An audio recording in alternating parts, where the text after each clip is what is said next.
If you want to know how to season your cast iron pots and pans properly, then hang around because this video is for you. Today I'm going to be restoring and seasoning this rusty cast iron pan so that it's non-stick and doesn't rust again. If you've got a brand new cast iron pot or pan, don't worry because the process is exactly the same. So what is seasoning? Well, it's oil that's applied to the cast iron and then heated to a high temperature to the point where it polymerizes and bonds to the cast iron. When it polymerizes and bonds, it forms a hard protective coating that's non-stick and will stop the pans rusting. So let's get into it. As you can see, mine is a little bit rusty. So what I want to do first is strip all that back, clean it up so that I've got a good surface to work with. And I'm going to do that with a steel scourer and some dish soap and water.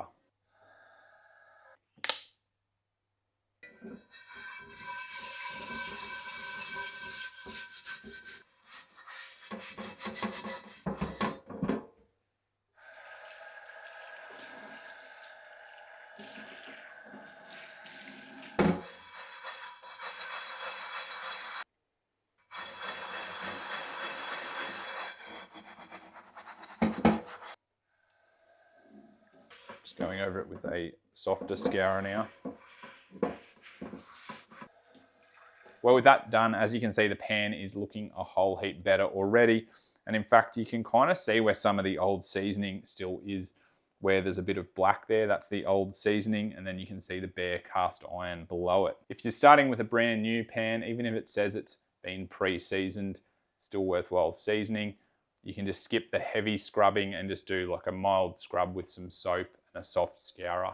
Next step is to pop it in the oven and crank it right up. Mine goes up to 250 degrees Celsius. So that's what I've got it on. I've had it preheating. Now I'm going to pop that in there for about 15 to 20 minutes to bring it up to temperature. If you do have a cast iron pan that's got a wooden handle, you obviously can't put it in the oven, but you can bring it up to temperature on the stove top. So it's been about 20 minutes and I'm going to take it out now carefully. And I'm going to take it outside. Now the reason you want to do this next step outside is because it's going to get smoky and it will set off your smoke alarms, and trust me because I know that one from experience. So what I want to do now is coat it with a very thin light coat of oil. I like to use avocado oil because it's got a high smoke point and a neutral flavour. So using a paper towel, I just like to wipe a very thin coat onto the pan, making sure to coat the whole surface of the pan. And you don't want to put this on too thick because it'll pull and it'll flake off and the seasoning won't stick properly.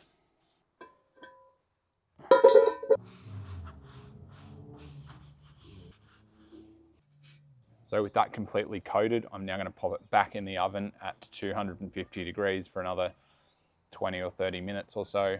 And I'm going to repeat this process 3 or 4 times to get a nice seasoning on it.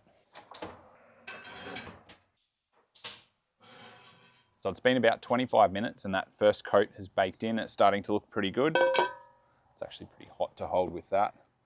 I'm just going to do the same thing again.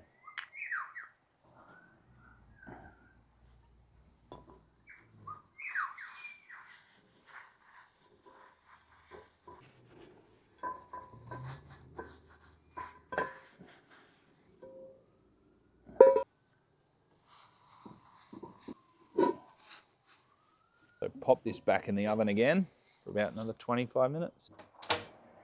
So I ended up doing 4 thin coats of the avocado oil and baking it in between. As you can see, the pan has now got a black semi-gloss coating, which is exactly what you want. That's the seasoning. If I wipe it with a clean paper towel, nothing comes off and there's no residue. And if I put it under a tap, it's also kind of hydrophobic. It's now ready to cook with and it should be pretty non-stick. I still do like to use a small spray of avocado or olive oil when I'm cooking though. To clean it, I'll just use warm water with dish soap and a sponge or a light scourer. The pan will stay like this now. It's not going to rust again. And depending how well you season it and how you treat it, you may never need to season it again.